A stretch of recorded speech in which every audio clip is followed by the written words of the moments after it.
My fiancé's mom called me cheap and threw my ring away, so I canceled the wedding, kept the ring, and bought a house with her daughter's replacement. I'm a 28-year-old guy, and I thought I'd finally found the love of my life. For months, I worked extra hours, skipped nights out with friends, and quietly saved every spare dollar. Not because I wanted to impress anyone with a giant rock, but because I wanted a ring that felt personal, something that symbolized her. The design was simple, elegant, and classic. It wasn't flashy, but I knew the moment I saw it that it belonged on her hand. The night I proposed, my palms wouldn't stop sweating. We were at her favorite spot by the river, soft lights from the city bouncing off the water, her scarf fluttering in the cold breeze. My voice cracked when I asked, but her eyes welled up with tears, and she said yes. She hugged me so tightly I thought my ribs would snap, and for that moment, I was certain I'd done everything right. But the next morning, reality knocked the wind out of me. We went to her parents' house to share the news. And the first thing her mom did wasn't congratulate us, it was grab her daughter's hand and squint at the ring. "Is this real?" she asked, turning it over like it was a flea market trinket.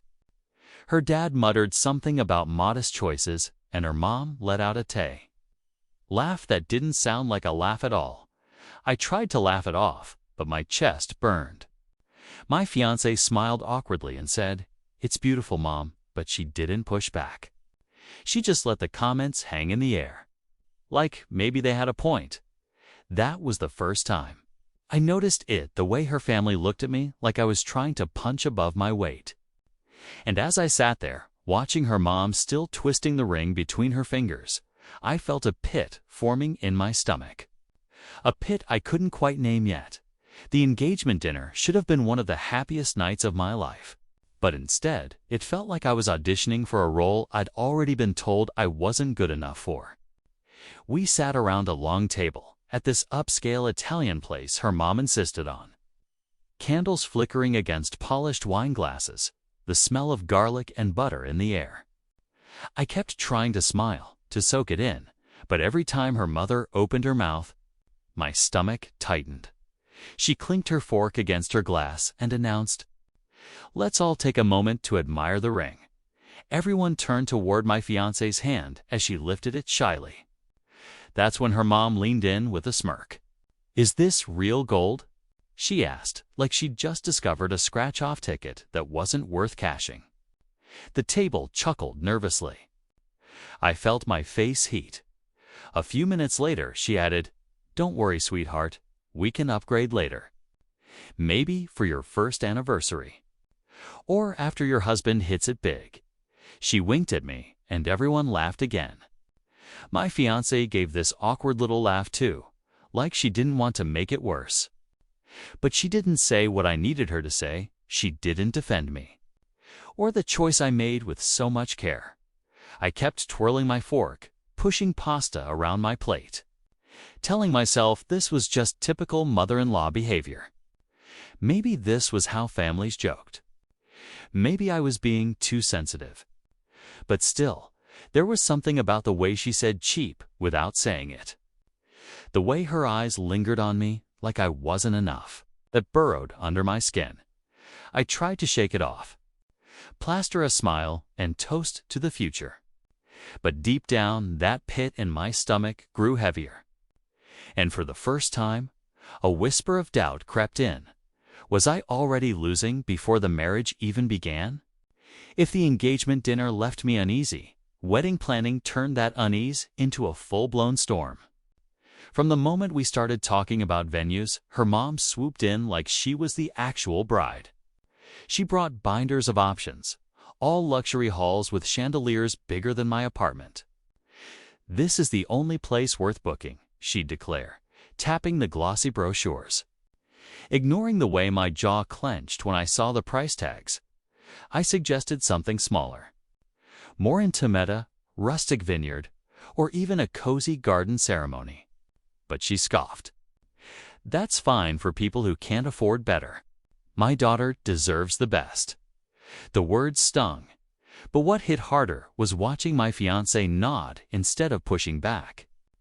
"It's just how she is," she whispered to me later. Like that excused the way her mother steamrolled every choice. It wasn't just the venue. Suddenly, we needed a 10-course meal, a designer dress, a guest list that ballooned into the hundreds with people I'd never even met. I felt myself shrinking, my opinions reduced to background noise.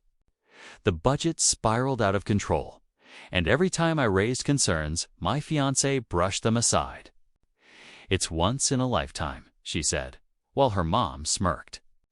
Already planning the floral arrangements I hadn't agreed to, the more her mom tightened her grip. The more I felt like I was marrying into their dream knot, building one of our own. I'd sit at their dining table, pen in hand, trying to calculate numbers that didn't add up while they debated champagne brands like money wasn't even real. My voice would break into the conversation hesitant. Careful and get drowned out every single time. That night, lying awake in my apartment, I stared at the ceiling and realized something terrifying. I was already being written out of my own wedding. And worse, the person I loved most was letting it happen. I thought things couldn't get worse until the night her family invited us over for a casual dinner. The house was buzzing with relatives. Wine flowing, laughter bouncing off the walls. I walked in trying to reset my mind, telling myself to just smile, eat, and get through it. But halfway through the night, her mother's voice cut through the chatter like a knife. She grabbed my fiancé's hand, yanked it up into the light, and sneered, "You know, this ring is embarrassing. My daughter deserves more than this cheap little thing." My fork froze halfway to my mouth. The room went silent, all eyes darting between me and the sparkling ring. I had worked myself ragged to afford Dot. Then she did it the moment that burned itself into my memory. With a dramatic roll of her eyes, she slipped the ring off her daughter's finger, walked over to the kitchen trash can, and tossed it in like it was nothing but a gum wrapper. The clang of metal hitting glass bottles echoed louder than any insult I'd ever heard. I sat there, stunned, waiting for my fiancée to explode, to grab the ring, to finally stand up for us. But all she did was shift uncomfortably and mutter, "Mom, please, let's just keep the peace." Her voice was barely a whisper, her eyes avoiding mine. I couldn't breathe. My chest felt like it was collapsing. I walked into the kitchen, reached into the trash with trembling hands, and pulled out the our ring now covered in grease and coffee grounds. I wiped it off with my sleeve, my face burning, my heart breaking. The humiliation was crushing. To everyone else, I must have looked like the pathetic guy digging through garbage for a symbol of his love. And as her mother smirked from across the room, I realized something I didn't want to admit. I wasn't just being disrespected, was being destroyed. I held that ring in my hand all the way home, turning it over and over like maybe if I stared at it long enough, I could erase what just happened. My sleeve still smelled faintly of coffee grounds. And every time I looked down at the little stone, it felt less like a symbol of love and more like a reminder that I'd just been humiliated in front of an entire room of people. When we got back to my place, I finally broke the silence. "You just let her do that," I said, my voice shaking. "She threw our engagement in the trash. And you didn't say a word." My fiancée sighed like I was making a big deal out of nothing. She sat on the edge of the bed, rubbing her temples. She didn't mean it like that. "You know how she is, she just gets carried away. We shouldn't let her ruin this for us." Her words cut deeper than her mother's insult ever could. Because in that moment, I realized it wasn't just her mother I'd have to survive, was her silence. Her willingness to excuse cruelty if it meant avoiding conflict. I wanted her to fight for us, to put up even the smallest offense. But instead, I was left alone, standing in the middle of the room with a dirty ring and a heart that, suddenly, didn't feel so sure anymore. I tried to sleep that night. But the doubts crept in like whispers I couldn't shut out. If she couldn't stand up for me now, when it really mattered, what would marriage look like? Would I spend the rest of my life being treated like an outsider in my own home, told to keep the peace while her family tore me down piece by piece? That was the night the cracks in our relationship stopped being hairline fractures and started splitting wide open. A few nights later, I got my answer, the one I didn't even realize I was dreading. We were at her parents' house again, finalizing some guest list nonsense.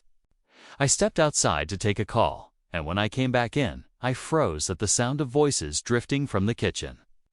They hadn't noticed me standing just beyond the doorway. Her mom's voice was sharp, dripping with disdain.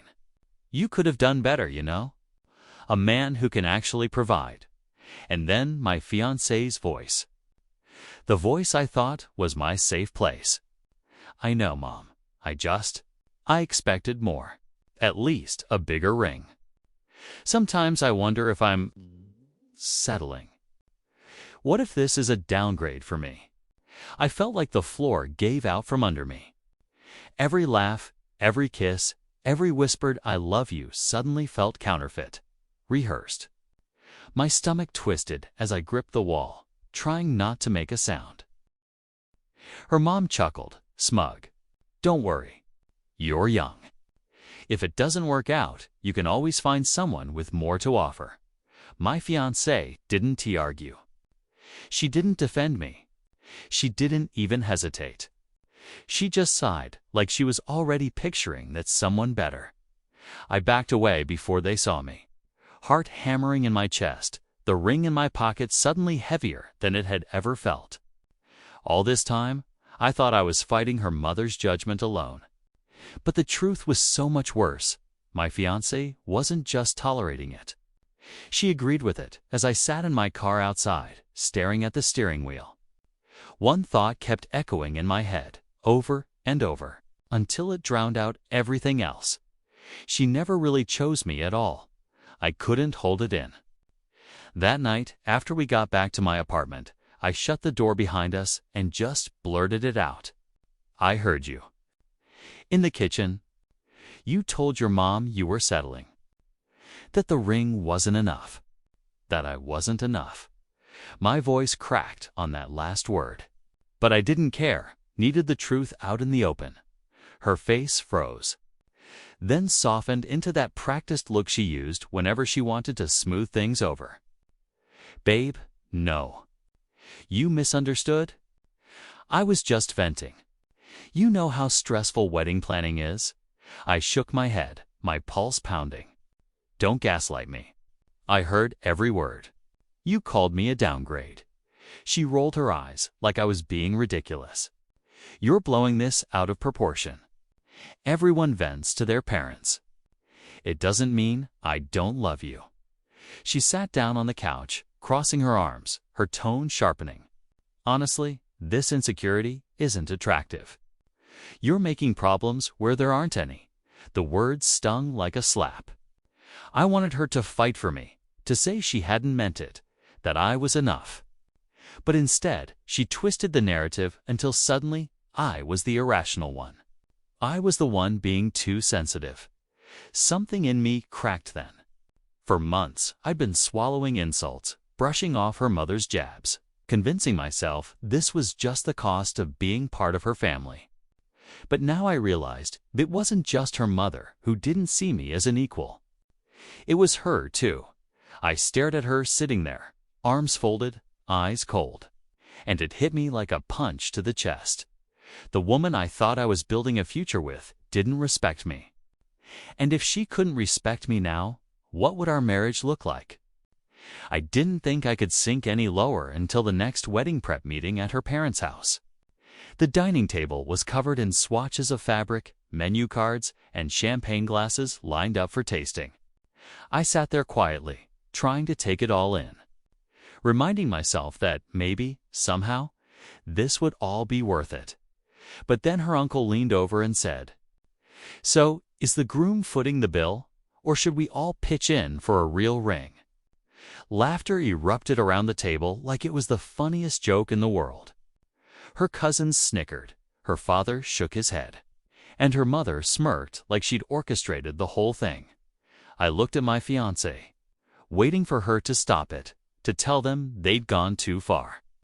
Instead, she gave that same nervous laugh and said, "Don't be mean. He's doing the best he can. The best he can." As if I was some kid fumbling through life, not a man who had poured his heart's time and money into building a future for us. The laughter faded, but the damage was done. My chest felt hollow, like the air had been sucked out of me. I stared down at the tablecloth, my hands gripping the edge to stop them from shaking. For the first time, I didn't feel like part of the conversation, or even part of the room. I felt like the punchline of a cruel inside joke. That night, driving home in silence, I caught my reflection in the rearview mirror. My eyes looked dead, shoulders slumped, jaw clenched. I wasn't just doubting my fiancée anymore. I was doubting myself, my worth, my judgment, my entire future. And in that moment, the truth settled like a stone in my chest. I was utterly alone. The woman who should have been my partner, my defender, wasn't standing beside me. She was standing with them. I woke up the next morning with a kind of clarity I hadn't felt in months. The exhaustion, the humiliation, the constant second-guessing it, all hardened into something sharp and unshakable. I looked at the ring on my nightstand, cleaned and polished again, and realized it wasn't just a piece of jewelry anymore. It was proof of how far I'd been willing to go for someone who wouldn't even stand beside me. That evening, I asked my fiancée to meet me at her parents' house. When we arrived, her mom was already perched at the table, smirking like she knew she'd won. Her dad barely looked up from his newspaper. I sat down, hands steady, voice calm in a way that made her mother's smile falter. "I'm canceling the wedding," I said.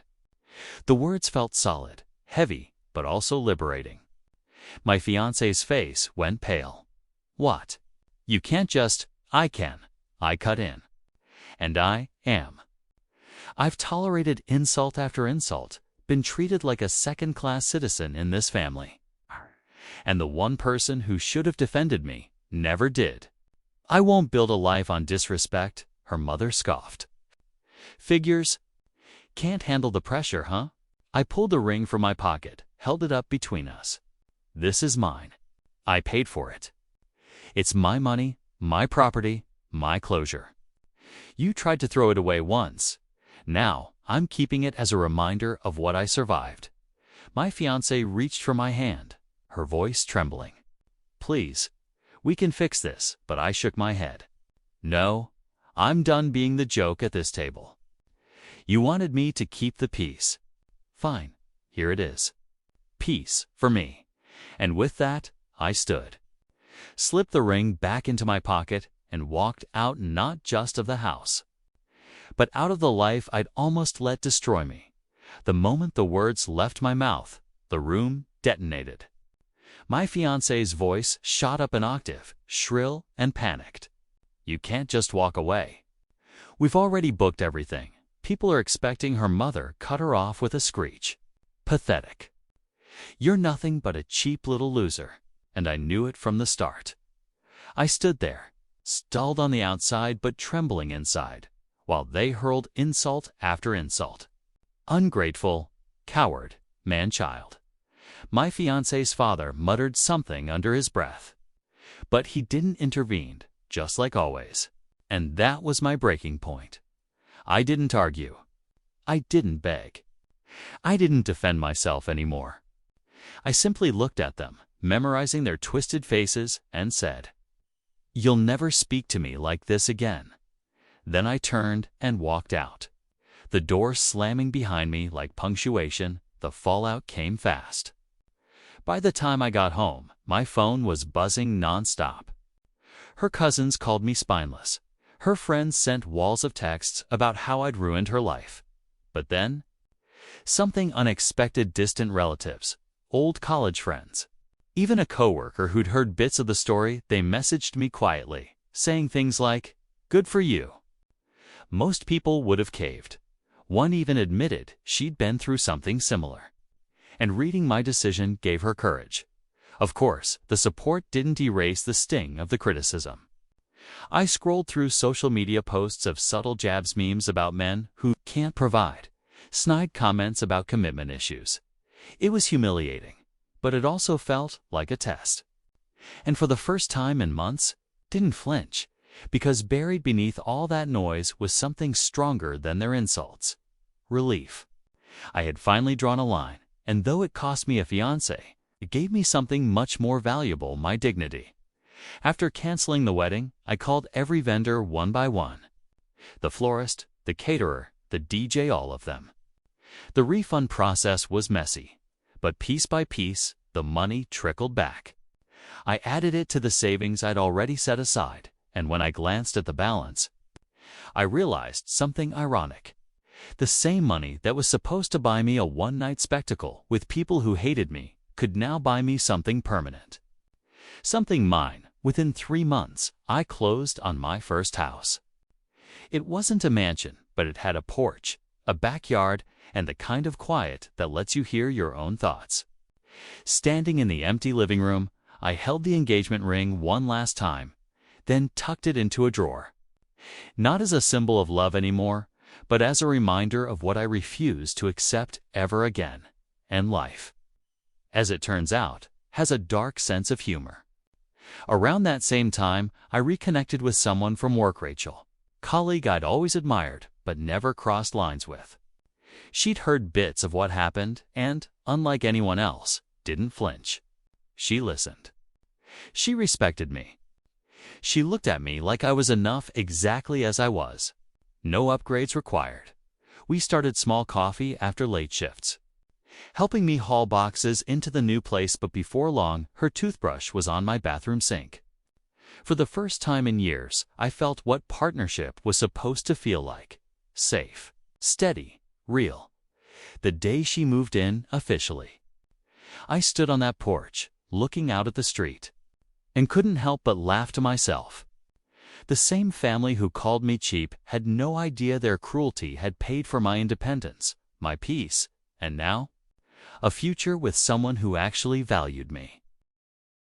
For a while, I didn't hear much from my ex or her family, and honestly, I preferred it that way. But one afternoon, a mutual acquaintance pulled me aside at the grocery store, smirking like they couldn't wait to spill tea.